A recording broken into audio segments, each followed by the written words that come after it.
Okay, good morning, everybody. My name is Lane Carr, and I am the Director of Accountability at the Department of Education. And I do want to get started. It is 8:30. Since there are so many people on the line, all of the participants have been muted. But I do want to be responsive to any questions. So if anything comes up during the time, please write down your question and be sure to get it to me after the webinar. So I'm excited today to present to you a little bit about AQuEST and some of the changes that have been proposed to the new system. And it is always so strange to not be able to see your faces and see how you react to my jokes, or don't, as the case may be. So I'm very excited again. I've been in this position for about a month, and so many changes have happened. One of the best parts of my job is interacting with so many of you. So I'm going to go ahead and get started. The first thing I want to show you is just the objectives for this morning. So our objectives are to answer some questions about ESSA, AQuEST, and the future of accountability in Nebraska. So these topics were submitted about a month or two ago about our ESSA plan. We sent out a survey and received a lot of responses about what we want from our accountability system and questions that you have. So some of the topics that we will be covering today include the long-term goals and how we determine those long-term goals. We'll talk about how we're going to classify schools in November. And then we're going to share some information about some important changes to the evidence-based analysis. We also have a new indicator in our accountability system about chronic absenteeism. So we want to make sure we answer some quick questions about that, and we'll be digging in a lot more later. Next, I want to talk about some of the school designations and how we're going to get to those designations. I'll provide you a few resources, and then I'll explain some of the next steps and where we'll need some more feedback. So one of the primary questions that I get from folks is just, why do we even need an accountability system? And the answer to that is quite simply that the state and federal government requires it. But more than that, it sets a standard for all of our schools. It ensures that taxpayer funding and investments are being spent wisely, and also focuses those funds on the schools that most need improvement. It also helps us look at achievement gaps among student groups. And in the case of AQuEST, it creates a framework for school improvement. So why are we changing our accountability system? There are really three big reasons that we're changing our accountability system. First is the Every Student Succeeds Act, the federal replacement for the No Child Left Behind Act. And we'll talk a little bit more in a minute about ESSA and how it's different. But ESSA has really required us to look differently at our accountability system. In addition, the revised college and career readiness standards and assessments have driven the need for some improvements and updates to AQuEST. And last but not least is the vision and direction, the education vision and direction set forth by the State Board of Education. And those three have really come together to create what we're colloquially calling AQuEST 2.0. And all of these changes are guided by the mission of the department, which is to lead and support the preparation of all Nebraskans for learning, earning, and living. So what's our timeline? Really, this timeline goes back even further, almost all the way back to 2014 and 15 with the development of AQuEST. But most recently, we held a stakeholder convening in March to kind of go through the different changes and solicit some feedback about our accountability system.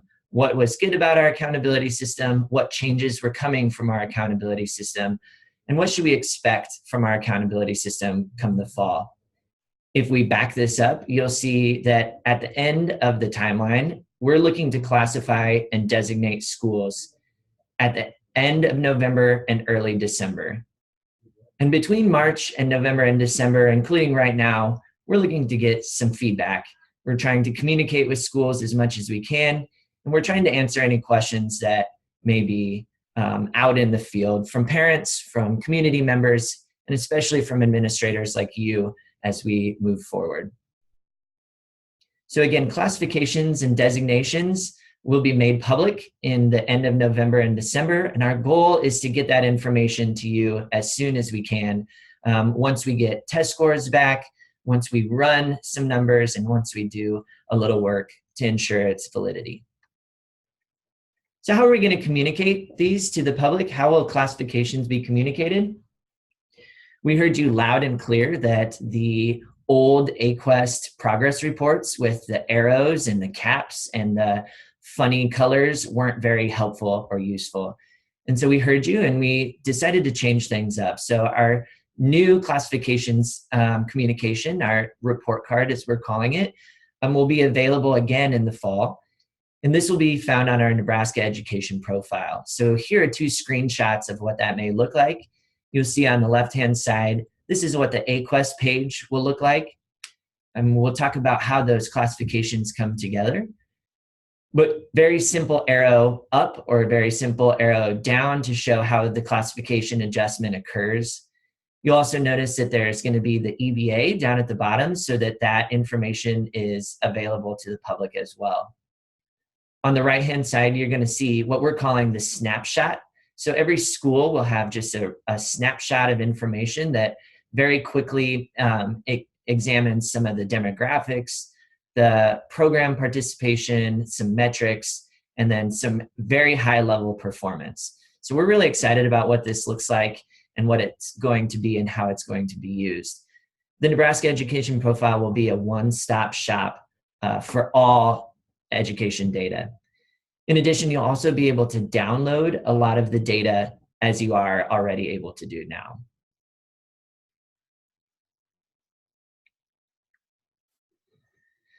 So going back to some of the changes that we made to our accountability system, one of the biggest drivers was the Every Student Succeeds Act. And one of the questions that was submitted was, how is ESSA different from No Child Left Behind?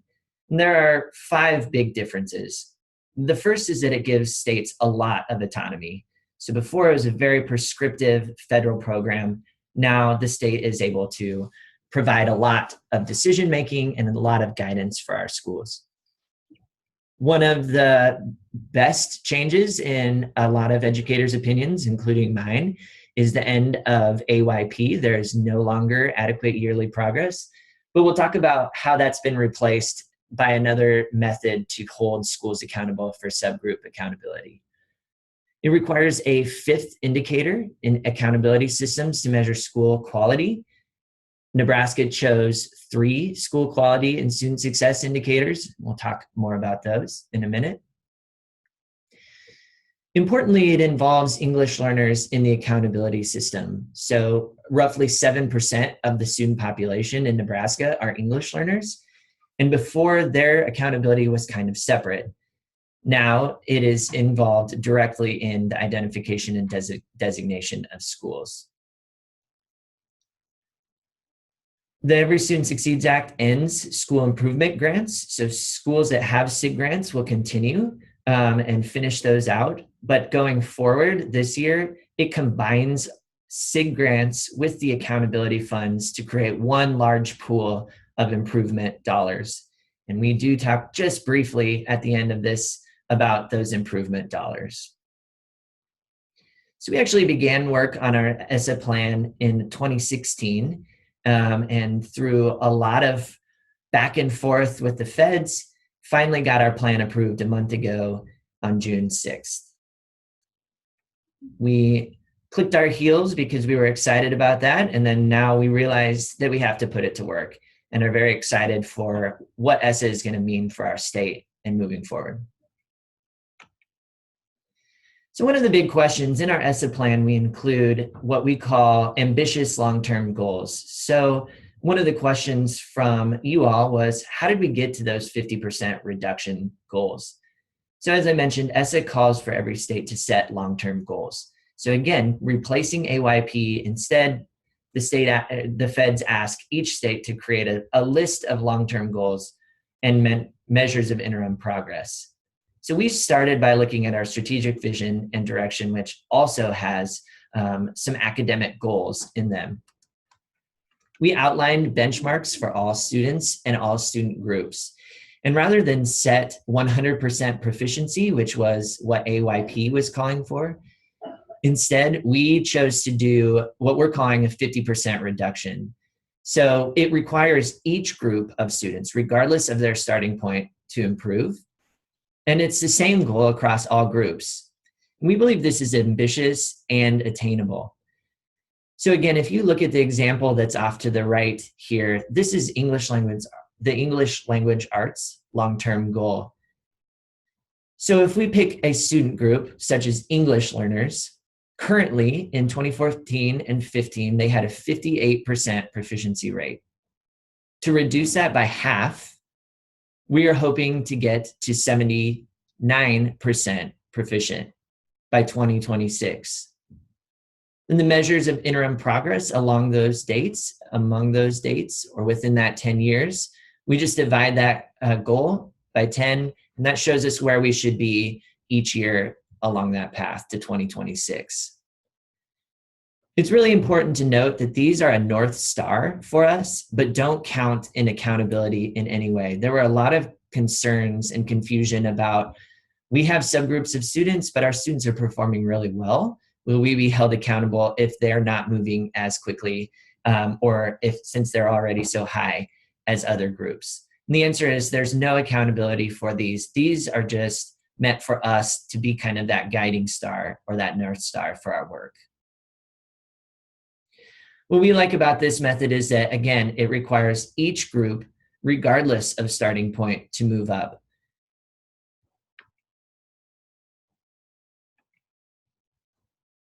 Another question that was submitted was, how will all the indicators in our accountability system be weighted to rank schools? It's really important to note that AQuESTT does not, by design, rank schools. So I can't tell you what is our 1009th school, our lowest school, and I can't tell you what our number 1 school is. And I think that's really important because it's very disheartening if you are in that bottom echelon of schools. And there are some weird competition things that happen with the schools that are in the top. So instead of ranking schools, we rate schools. And you'll see the ratings outlined here. And these were what they were 4 years ago when we first rated schools: excellent, great, good, and needs improvement. So again, no ranking of schools. Instead, we rate schools. Along those same lines, participants in the survey asked, how will schools be identified for support? So it's been very clear that we want one system of accountability. And so we do have one system. We've created one system with 2 steps. The first step is that classification, as we talked about: excellent, great, good, and needs improvement. The second step is identifying schools for support. And there are really 3 levels of designation for supporting schools. The first is 3 or more schools that are supported by the state funding. Those are our priority schools. Next, comprehensive support and improvement schools, or CSI. Those are our schools that will be supported by federal dollars. Beginning in 2019, targeted support and improvement schools will be identified.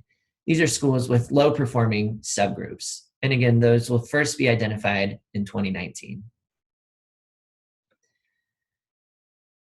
So how does our AQuESTT classification work? Well, first, we'll revisit this idea of designation, but how does classification work? We heard from stakeholders loud and clear in March that we want AQuESTT to be moved beyond test scores. When the initial writers and drafters and vision makers of AQuESTT first began, they really saw a system that was broader, bolder, and better. And for many reasons, what was created was a system that was based primarily on test scores. We've heard you, and in response to that, we are trying to create a system, setting ourselves up for a system that is based on more than just test scores. So what we've done is we have oriented the indicators that we just talked about, or that we will talk about. We've oriented those indicators into our tenets, our 6 tenets of AQuESTT. And what this does is it sets us up to build out even more indicators into our accountability system. So for now, let's focus on what will be happening this year in November and December. First, it's important to note that we have 3 new-ish indicators. The first is chronic absenteeism. Chronic absenteeism has been reported to the federal government for about the past 6 to 7 years. And so that data has been available. For the first time, we will be incorporating it into our AQuESTT system. Next, as I mentioned earlier, we'll have English language proficiency in our accountability system. And it's important to note that this is progress towards English language proficiency. So it's not how a student scores at a certain point or a given point. Instead, it's how students are progressing towards proficiency. In addition, we have science as a new indicator, and I say new-ish because science has always been part of our accountability system. Instead, it was part of our status system or the proficiency status. The federal government said you cannot include this as a measure of academic achievement. Many states said, well, fine, we just won't include it in our accountability system. But our state board and our stakeholders believe that science is important. And for that reason, we have incorporated it into our accountability system, this time as a standalone indicator. So here's that picture blown up a little bit more. And what you'll see here is that there are, now those indicators have been nestled under each tenet. So we're still going to start with proficiency status. So that will be a student's proficiency on ELA, English Language Arts, and math. A school, notice I'm saying school because ESSA and our state is focused on school level accountability. A school will get an initial rating of 4, 3, 2, or 1, which corresponds with excellent, great, good, and needs improvement, respectively. Then we will look to each of the tenets. So for example, the assessment tenet. We'll look at measures of growth, improvement, non-proficiency, science proficiency, and science score improvement. We'll look at how those all come together, and based on some business rules that we are currently developing, we will either award a +1, a 0, or a -1. So a -1 would denote that that school is actually, students are actually regressing in those measures. In the educational opportunities and access tenet, we have decided to make this only help schools. So you'll notice that in that tenet, there's a +1 and a 0. There's no negative. And that's because we heard from our stakeholders that chronic absenteeism is hard. And we'll provide a few resources at the end of this about chronic absenteeism. But basically, we don't want schools to be double dinged or feel the sense that they are being double dinged for chronic absenteeism. So we'll talk a little bit more about that.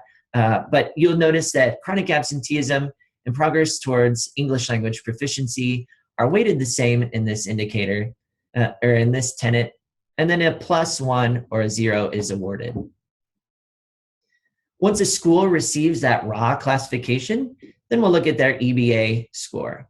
We'll look at their EBA score, and we're going to talk about how the EBA is slightly different, that will be slightly different this year. And an EBA score adjustment will be made, or it will not be made, +1 or a 0. You'll see that the EBA never harms a school. The final classification then is a maximum of 4. So it'll be an excellent school. A 4 is an excellent school. 3 is great. 2 is good. And 1 is needs improvement. The high school classification system is very similar. The only difference is that now you'll see that the transitions, that light blue color, is filled in with graduation rates. So this is a lot of new information, but we want to make sure that we're getting this to you so you understand and have a better sense of how to communicate this with your stakeholders.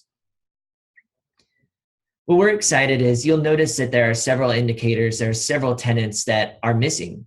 Positive partnerships, transitions, college and career readiness, and educator effectiveness in elementary and middle schools do not currently have any indicators.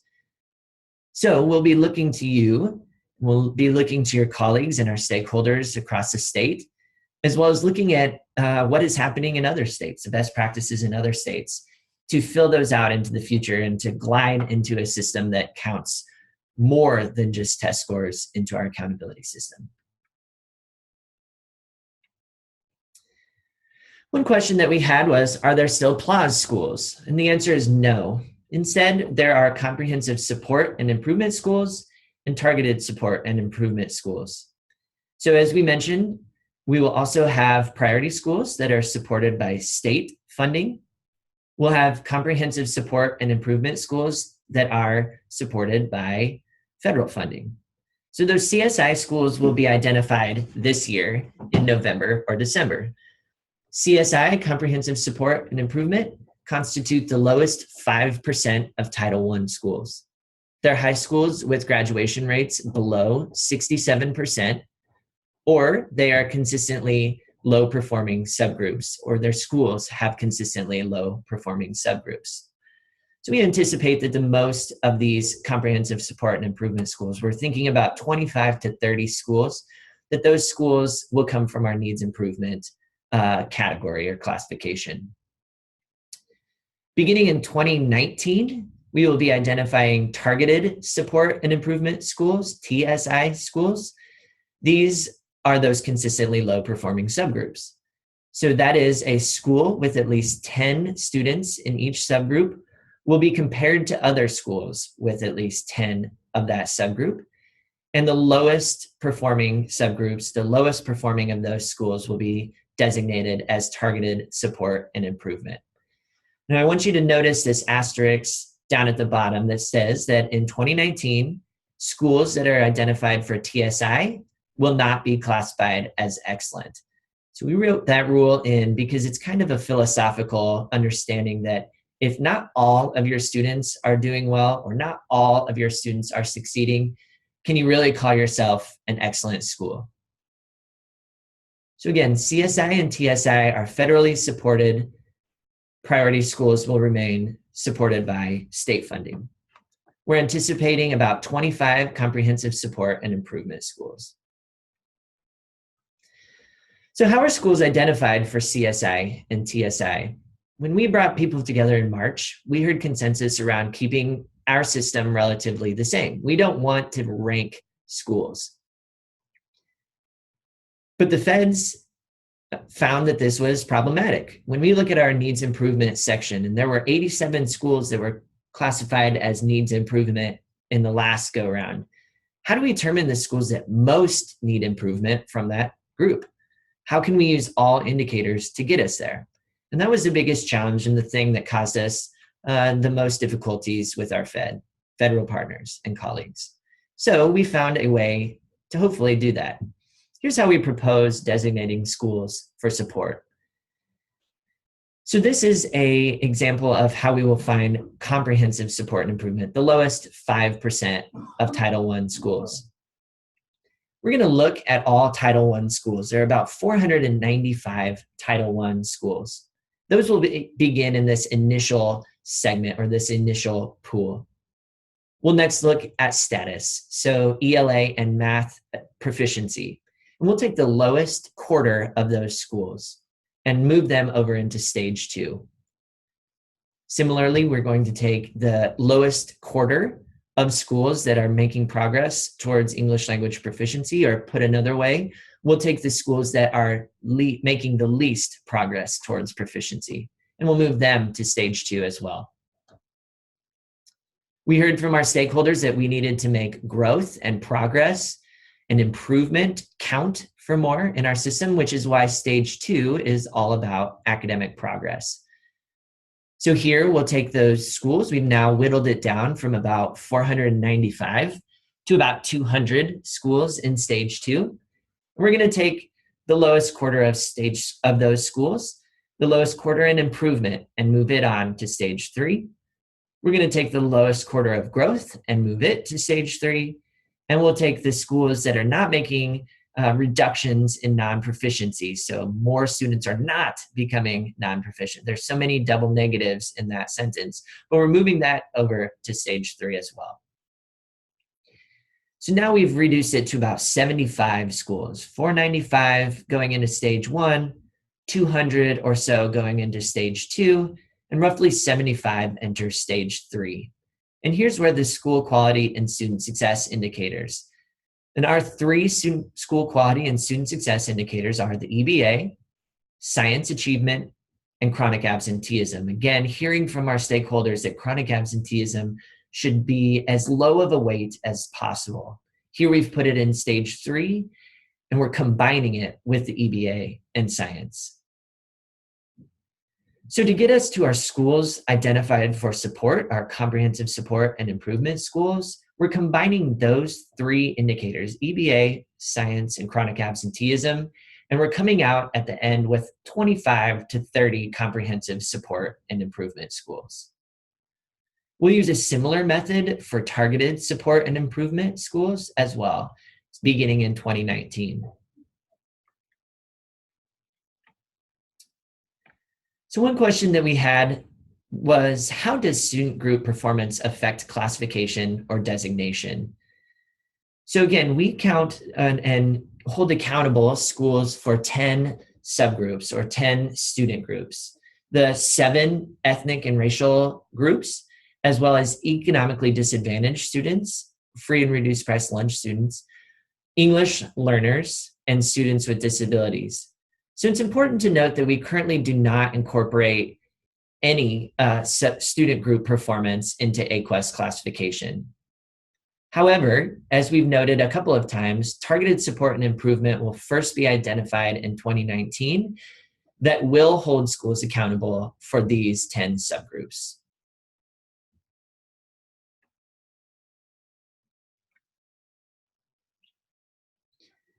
We've had a lot of questions about chronic absenteeism, including this one. How does chronic absenteeism indicator work? Chronic absenteeism is defined when a student has been absent 10% of the days in membership. We're focused solely on unexcused absences. It's important to note that this indicator is based on the reduction in chronic absenteeism, not just a set amount of students that are chronically absent at a given time. We will identify a baseline for schools using 3 years of data, and that kind of smooths out the data. Based on that baseline, we will look at a target that will be a 50% reduction.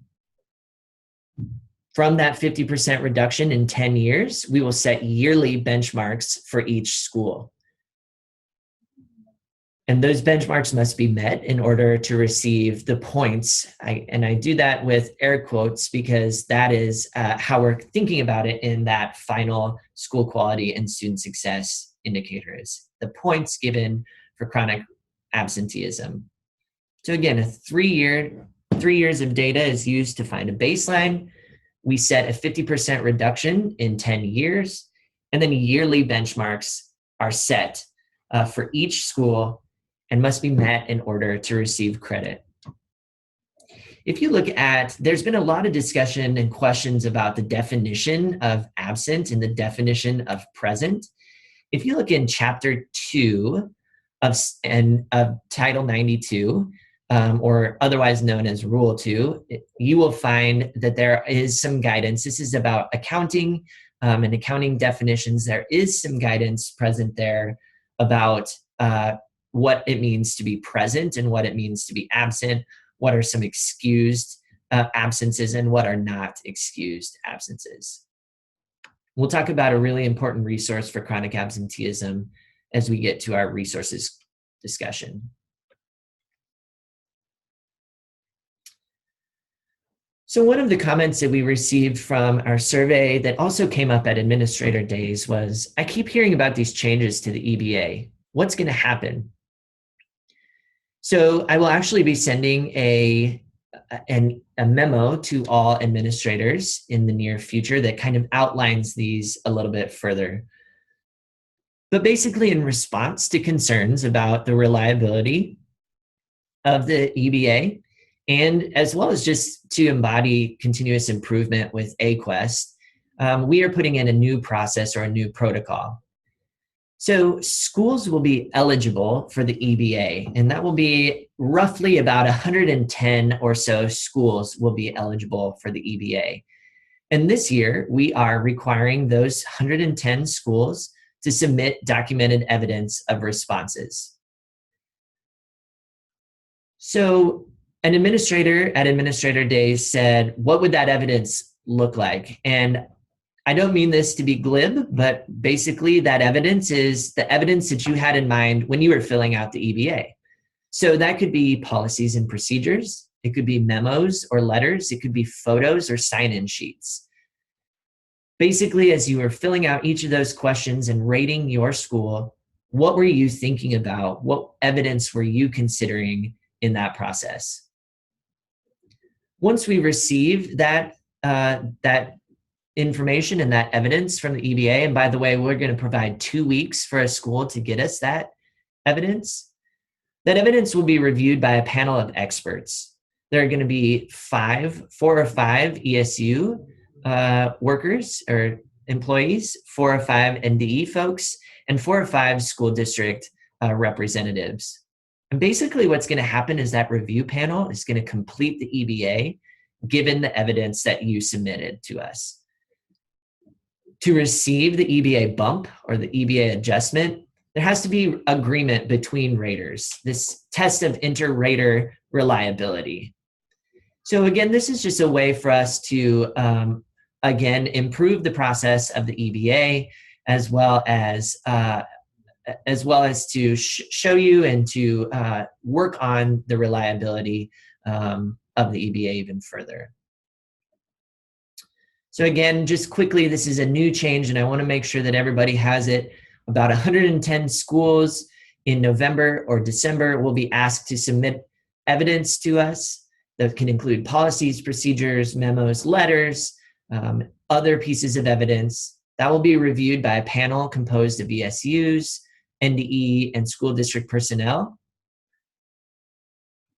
Those panelists will complete the EBA given the evidence submitted, and then to receive that adjustment, there basically has to be agreement that what you submitted and what the reviewers see matches. So along those same lines, there's been a lot of discussion about how can we make this so that it's not just another thing? How can we make it so that there's alignment between AQuEST, ESSA, and school improvement efforts? So a few things that I want to tell you about. There's this national movement to make accountability about continuous improvement. And I got into this business not because I like to label schools as needs improvement, good, great, or excellent. I got in it because I care about the schools and the students in our state. And so I want to change the narrative, change the conversation of accountability from labeling and shaming schools to continuous improvement. So we've created a few documents for you, and I'll show those to you on our website. The first is a telling your story document. So this gives you a step-by-step on how to look through the data that we provide you to tell the story of what's happening in your school. Oh, and by the way, telling your story means more than just test scores, which is why we want to improve and broaden our accountability system. In addition, our friends at Advanced Ed have created an alignment document. So if you are an Advanced Ed school, there is a crosswalk on our website. I'll show you where that is. This crosswalk matches the EBA items, the EBA questions, to the Advanced Ed framework. So if you are a school that is Advanced Ed and are one that is eligible for an EBA bump, you should be able to look at your Advanced Ed data and your Advanced Ed resources and documentation and very easy and seamlessly upload that for us. And again, thanks to Advanced Ed for creating that crosswalk document. And additionally, we're going to be able to use the EBA and use Advanced Ed information to help focus our resources. So looking at trends from the EBA, we see that our needs improvement schools are requesting a lot of support with partnerships with community groups. There was a trend in the EBA across all classifications for support on digital learning opportunities and technology support. There's also a trend in our EBA from this year about supporting and managing learning for all students, which, by the way, matches the Advanced Ed Elliott averages. So if you look again at our Advanced Ed Elliott averages right there, There was a trend in all of our schools that are advanced ed towards equitable learning, high expectations, as well as digital learning. I bring up these two examples, the trends from the EBA and the trends from the Elliott averages, to show you that we can do more at the department to focus our school improvement efforts and to make this easier for you so that you're seeing some alignment between all of these pieces. So I'm excited for the power of these data and what we can do to make sure our school improvement, our continuous improvement processes are meaningful for our schools. I will also tell you that my office, AKA me, has been moved to at the department. We did a reorganization, and I am now with our accreditation team as well. So having accreditation and accountability together, I think, will also do more to align all of these processes. So stay tuned, more to come. As I've mentioned several times, there have been so many discussions, the original intent of AQuESTT, what we've heard from our stakeholders in March, what I heard from our stakeholders at Administrator Days, and what we hear nationally is let's move accountability beyond test scores. And so can we move accountability beyond test scores? Yes, that's the vision. What could or should be included in the accountability system is up to you, up to our stakeholders. And we're going to be looking to our stakeholders, to our educators, to our researchers, to our parents, and to our community members to really help us build out a system. What you see here on the screen are examples of indicators that we've seen in other states. So imagine in college and career readiness if industry certifications were part of a school's accountability system. Imagine if in our accountability system in the future, AP, IB, and dual credit access were included in our accountability system. What if we included teacher absenteeism as a measure of educator effectiveness, as we've seen in several other states? How about a 9th grade on track or early warning indicator in transitions?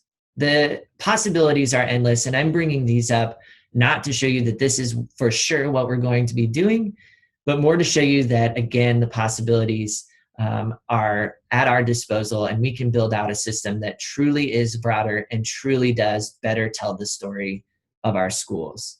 So don't get too hung up on these examples that I provide here. Again, these are just what we've seen in some other states. So I do want to provide you with some information and some resources. There are some really good things out there. This is ESSA has caused some national energy and some national attention around education. So a few things that I want to show you. First is the Evidence for ESSA website. Here you're going to find some vetted resources, nationally vetted resources that show English and math interventions that a school could use and that could be supported by ESSA funds. In addition, chronic absenteeism has been at the top of everybody's attention. 37 states have included it as an indicator for school quality and student success. And one of the main reasons is due to Attendance Works, which is an organization that focuses on chronic absenteeism. So I would suggest you visiting attendanceworks.org. If you were to go to any site at all, it would be attendanceworks.org. They have great resources on root cause analysis, strategies for involving parents in the community, and things that you can do in your school. In addition, there have been some new resources posted on AQuESTT.com, and we'll actually go there to look at those. There are a lot of resources available from our partners at the Great Lakes Equity Consortium. So those bottom two sites there, and again, I will have this posted on our website for you all, and this will be recorded or has been recorded. But this Great Lakes and Plains Equity Resource Center has great resources on how to talk about equity, which matches very closely to what our commissioner spoke about so eloquently at Administrator Days last week. As we focus on equity, we're going to need a lot of help, a lot of resources in engaging the community in strategies for helping students that most need the assistance or who have been historically underserved. And this is a great start for that. So I would encourage you to go to this Great Lakes Equity resource page. While we're there, I'm going to go ahead and move to our AQuESTT page, just show you a few more things that are present there. So as you come to our AQuESTT landing site, we are building out and have built out our FAQ. So you'll notice that there are a lot more questions here that kind of get to what we talked about during this presentation. Lots of good information that's at a pretty high level, so you can send your parents and community members here, or if you need to brush up, you can find a lot of that information here. In addition, the resources page has been changed, so you'll find some key information that we have here. Some of those handouts that I was giving out at Administrator Days can be found in the key information. The EBA information is all still present. You'll see in your telling the story, key messages about accountability. So why we even need an accountability system, what is AQuESTT and how is it developed, and then that telling your story document that I was speaking about earlier. I did mention the advanced ed alignment document. You'll see that if we pull that up, it looks like this and shows some of the learning standards and the questions that match to that. So that can be a helpful resource to you as well. And then a video about how after school and expanded learning opportunities can support AQuESTT. One thing that I want to tell you that is to come is we are going to be building out our tenant page. So at the request of a couple of schools, a great idea was to build out each of these tenant pages. So what is research that supports positive partnerships, relationships, and success? What is the research and what are exemplars of schools that are really doing transitions really well? And how can we use this kind of information to share out the exemplars? How can we use this information to share out the research and the great work that is already out there? So that is to come as well. So just a few of my next steps and our next steps at the department. So we're working really hard to communicate this newness out to people. So again, I'm holding this webinar today, and I'll be speaking with ESUs later today as well. And then more of your colleagues will hopefully be joining in tomorrow. And if you didn't get enough of me, I would love to hear you and see you again tomorrow, August 1st. We're also going to be taking this on the road, speaking to many advocacy groups, including NCSA and SEA and NASB. We have meetings set up with MOEC, the Metro Omaha Education Consortium, as well as NERCSA to try to get 2 different viewpoints on all of our changes. We're speaking with the Latino American Commission and the Urban League to get, again, some diverse ideas and make sure that we're meeting the needs of all of our students. And so we're really trying hard to get this out there, and you're going to see a media blitz around this as we get into the fall. While that communication is so important, we're also doing a lot behind the scenes. So there's a technical development and modeling that is occurring. So we're taking the feedback that we've heard throughout the year, and we're operationalizing it into recommendations. We are creating models and business rules, as well as getting those vetted by experts. So our designation rules for our federal accountability to classify our CSI and TSI schools, those have already been vetted by a group of critical friends, national critical friends. Once we have our business rules developed for our AQuESTT classification, we will have those reviewed by psychometricians, which is a real job, by the way. I learned that very quickly, was the importance of psychometricians and testing the validity of our system. So we will have an independent review as well as an in-house review. We'll also be seeking feedback from administrators on our business rules. Again, those business rules are the really technical pieces of how we get from the data that comes in to the classification that comes out. And then at the end of all of this technical development and modeling, we'll have some revisions and then even more communication. So communication is built in throughout this timeline. So we are a little bit early, but that's good. I can return some of your time, your very important time. I just really appreciate you spending this 45 minutes with me today to hear about our accountability system. I do want to make sure that you have my contact information if you have any questions about what you heard today or what you've been hearing or any concerns about what you hear or have heard. Please just let me know how I can be of service to you. Again, I'm very excited to be in this position. There's a lot of good work happening in our schools, and how can we really tell the story with an accountability system? So you can follow me on Twitter. It's NDE_AQuESTT. You can send me an email at any time, lane.carr@nebraska.gov. Send me questions or concerns.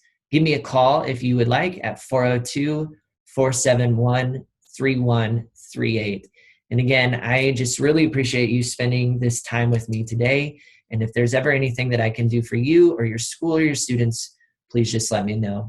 And with that, I will let us go. Thank you very much. Take care.